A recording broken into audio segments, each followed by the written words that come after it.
So hello student, मैं हूं शुभम और आज की इस क्लास में हम करने वाले हैं एक्सरसाइज 12.1 का क्वेश्चन नंबर 9। इसके पहले के 8 क्वेश्चंस हम ऑलरेडी कवर कर चुके हैं, आप प्लेलिस्ट को चेक कर सकते हैं, है ना। So the question number 9 is a wooden article was made by scooping out a hemisphere from each end of a solid cylinder. If the height of the cylinder is 10 cm and its base is of radius 3.5 cm, find the total surface area of the article. Right, तो हमारे इस question में हमें given है एक cylinder given है जिसके दोनों एंड से, टॉप और बॉटम के एंड से हमारे हेमिस्फीयर को स्कूप आउट कर लिया गया है। हेमिस्फेरिकल पार्ट्स को स्कूप आउट कर लिया, राइट। यहाँ पे हेमिस्फेरिकल पार्ट को ऐसे बाहर कर लिया गया दोनों तरफ से। अभी क्या हो गया, यहाँ पे एक एम्प्टी स्पेस हो गई है ना। अभी तो ये हेमिस्फीयर पार्ट निकल गया है ना, यहाँ से निकल गया, तो यहाँ पे एक एम्प्टी स्पेस क्रिएट हो गई ऐसी सेम चीज ऊपर, है ना। यहाँ से भी हेमिस्फेरिकल पार्ट निकल गया, तो यहाँ पे होगी एक एम्प्टी स्पेस। अभी हमको निकालना क्या है, तो find the total surface area of the article.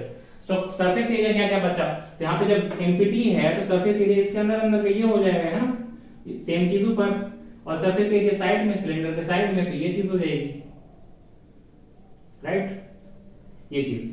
हमें निकालना क्या है, टोटल सरफेस एरिया कैसे निकलेगा, तो सिलेंडर का curve surface area, right, curve surface area ये वाला और ये वाला ऐसे 3D में होगा ये, है ना। और ऐसे ही हेमिस्फेरिकल पार्ट का सरफेस एरिया कैसे होगा, कर्व सरफेस एरिया, इसका भी कर्व सरफेस एरिया ही निकालना है हमको ऐसे।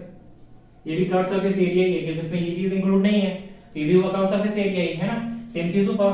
तो अब क्या करेंगे, हम सिंपल सा फॉर्मूला लगाएंगे, बहुत इजी क्वेश्चन है, छोटा सा है बिल्कुल, है ना। तो निकलेगा कैसे, total surface area of the article, total surface area of the article is equals to, सबसे पहले क्या करेंगे, CSA of cylinder, तो CSA of cylinder, CSA of cylinder, इसमें प्लस कर देंगे हेमिस्फीयर का CSA, है ना, CSA of hemisphere, CSA of hemisphere, hemisphere, right. लेकिन ध्यान देने वाली बात क्या है कि यहाँ पे 2 times of CSA of hemisphere होने वाला है।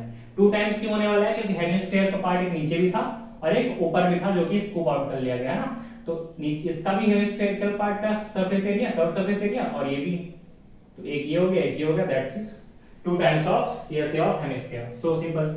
अभी फाइंड करते हैं हम CSA ऑफ सिलेंडर और पुट कर देंगे। सबसे पहले फाइंड करते हैं CSA ऑफ सिलेंडर, तो ये होता है CSA ऑफ सिलेंडर होता है क्या, 2 पाई RH, है ना।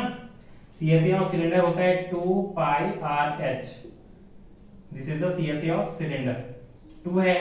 अब गिवन क्या क्या है, तो गिवन है हमको, if the height of the cylinder is 10 centimetre, तो हाइट कितनी है 10 centimetre, this is 10 centimetre, and its base of radius 3.5 centimetre, अभी बेस दिया है 3.5 centimetre, this is 3.5 centimetre, easy. So अब पुट कर देते हैं राइट वैल्यू, तो 2 into 22/7, रेडियस है 3.5, 3.5 को लिख सकते हैं 35/10, और हाइट है 10, हाइट है 10, राइट। सी कट जाएगा, 7 5 से 35, 10 से 10 कटा, हमारे पास आया 44 into 5 is equals to 5 4 से 20, 0 कैरी 2, 5 4 से 20 और 220 सेंटीमीटर स्क्वायर, है ना। This is 220 centimetre square. This was CSA of cylinder. अभी फाइंड करते हैं 2 times CSA of hemisphere.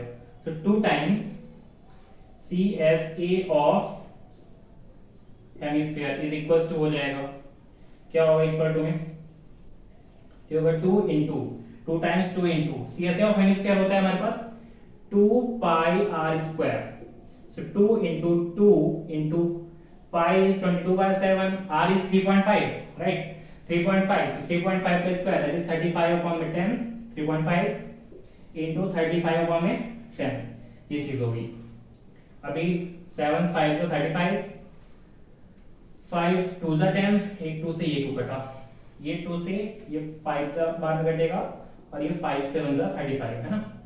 अभी क्या बचा हमारे पास, तो 22 into 7, ये चीज बची, तो 7 2 से 14, 7 2 से 14 है 15 centimetre square, that is 154 centimetre square. ये हुआ 2 times of hemispherical part of the cylinder, है ना।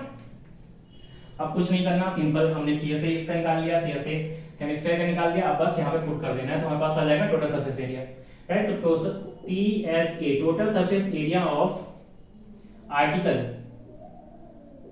Article is equals to CSA of cylindrical part, CSA of cylindrical part कितना है हमारे पास, तो 220 सेंटीमीटर है ना, 220 सेंटीमीटर स्क्वायर प्लस अब CSA ऑफ हेमिस्फीयर हमको इसमें है 154 है ना, हमने फाइंड किया 154 सेंटीमीटर। और इसको फाइंड करते हैं तो हमारे पास आता है 200 प्लस 300 350 370 और ये 374 सेंटीमीटर स्क्वायर, ये हमारा final answer, right. So this is the final answer of this question है ना। So this was question number 9 of exercise 12.1. So keep learning, keep practicing. Thank you so much.